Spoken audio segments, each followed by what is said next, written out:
So, you've always talked about playing tennis when you were younger. Well, tennis saved me. Yeah. But, were you ever around? Well, I guess Venus and Serena were a lot younger than you. I was around Venus and Serena. You were around Venus and Serena. And their father. I know their father. Okay. I know both. I remember when, I think when I met them, we used to go to tournaments together. My kids, my older kids, and Venus and Serena played the same tournaments. My nephew still works out, I think. I don't think your kids won those tournaments. Venus and Serena. At that time, they probably could have beat Venus and Serena. Oh, really? My kids were good. I had a son that was ranked 4 in California. He was 8. He was ranked 4 in the 10 and under. Okay. And I had one. They were twins, and the other one was ranked 4, one was ranked 8. I had a nephew that was number 1 in the 12 and unders. Okay. So he definitely would have beat him at that time. Okay. He's the one that still works out, I think, with Serena. Oh, really? Yeah. Okay, so you saw that whole phenomenon kind of come together. Well, Richard kind of took my idea. Oh, really? Yeah. Well, when Richard started, Richard didn't really know much about tennis. Okay. When I met him, I knew more about tennis at that time than he did. He became a tennis guru, but he wasn't a tennis guru at first, which he admits that. I see in a couple of interviews that he did, and he was talking about how he went and got books, and he really studied the game. But when we met him, he didn't have the tennis background, that you would think he would have needed to get Venus and Serena where he got them. Right, because I remember hearing stories how he would have to pay like gang members to kind of guard the courts while they were practicing, because they were living in Compton, right? Right. Well, they stayed in a pretty bad area. Yeah. I played on those 2 tennis courts where I heard they played at most of the time. But I don't know about the guarding the tennis courts and all that. Highly possible, but unlikely in my personal opinion, Fair enough. Our park was pretty rough too, but you didn't need, they didn't come over to the tennis courts and gang bang on, on little boys or anything like that there. But, our neighborhood can be dangerous. You can get a stray bullet or something. Yeah. And Serena went on, both of them went on to be phenomenal with Serena. Phenomenal. Being the best female player of all time, I think. Yeah, I think Serena is the best right now, ranked the best female player of all time. And she's my daughter's idol. My little daughter, she idolized Serena. She plays with Serena's rackets. Next time Serena's in town, I'm going to take her out so she can meet and take a picture with Serena. Dope. And hopefully she'll beat Serena's records. That's what's up. So, at 18, you had a chop shop. Yep.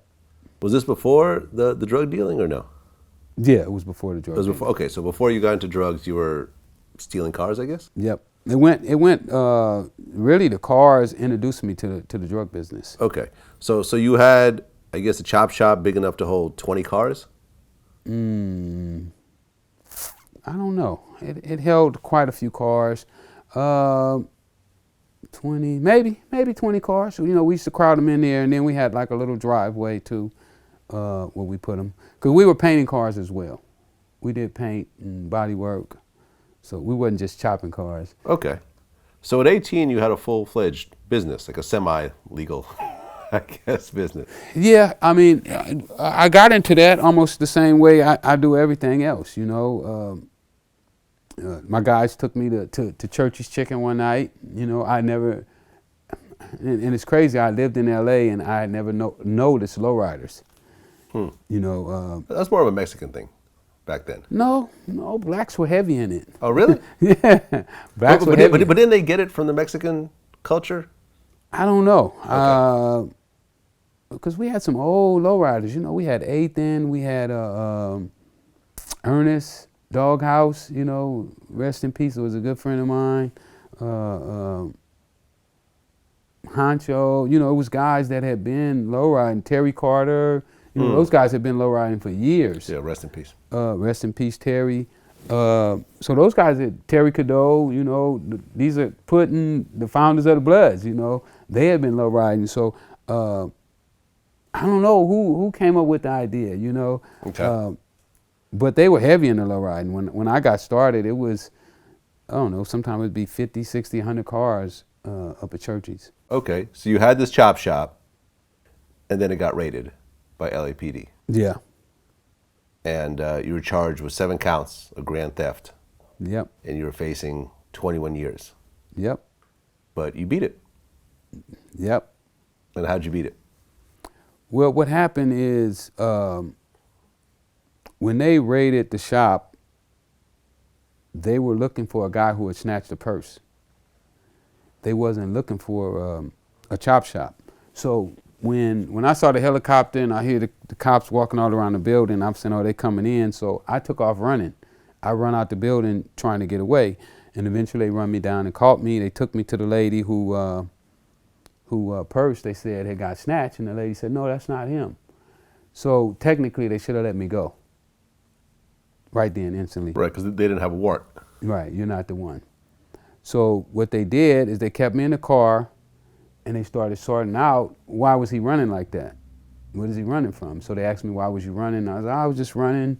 Where were you coming from? Oh, that's my shop. Oh, that's your shop. You're 18 years old, you got a body shop. And I said, yeah. And are these the keys? And I said, yeah, those are my keys. So what they did is they went and searched. They took my keys and went and searched, and they never asked me, could they do it? So when we went to court, the judge threw it out on the illegal search and seizure. But later on, I had to pay for some of those people's cars in civil court. I got sued civilly, and I wound up paying for people's cars who I'd cut up and cut tops off of. And Okay. Well, here you are, 18 years old, and they're telling you that you're facing 21 years. Longer than you had been living at that point. Scared to death. So you were scared to death. Scared to death, literally. Had never been to jail. Was scared, terrified. Yeah. No money, broke. So the chop shop wasn't, you didn't stack up enough for the lawyer fees and I stuff? put my money in the lowriders.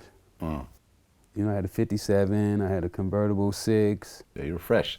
63, you know, we took all our money and put in car. We thought that at that time, we thought low riding was the greatest thing in the world. You know, I didn't want nothing else but to low ride. I spent all my days and all my nights trying to low ride. Okay. So you beat the case. Yep. Some people would say, okay, I just beat 21 years. I'm not going to do anything illegal ever again. But you didn't have that same mentality. Oh, no. I looked at it totally different. I started selling drugs while I was fighting the case. Oh, really? Yeah, I had to. I wouldn't have won the case without... Oh, because you had to raise the money. I had to raise money for lawyers, just to get to court every day. You know, it wasn't easy getting to court. So I had to start doing something. You know, in the book I talk about how I was sitting on my mom's porch, and Mike, who had the chop shop with me, he was going to court with me as well. All my other guys, they threw all their cases out because the business wasn't in their name. They got caught inside the shop, but they threw all their cases out immediately because their name wasn't on any paperwork. My name, I was so dumbed in, and I put my name on the building as a leaser, and Mike had put his name on, so they arrested both of us. So when he called me, he went back to school and started playing football. So when he called me and told me that he had this for me, I was excited because I needed something else. And no, I wasn't afraid not to get back involved. I knew I had to.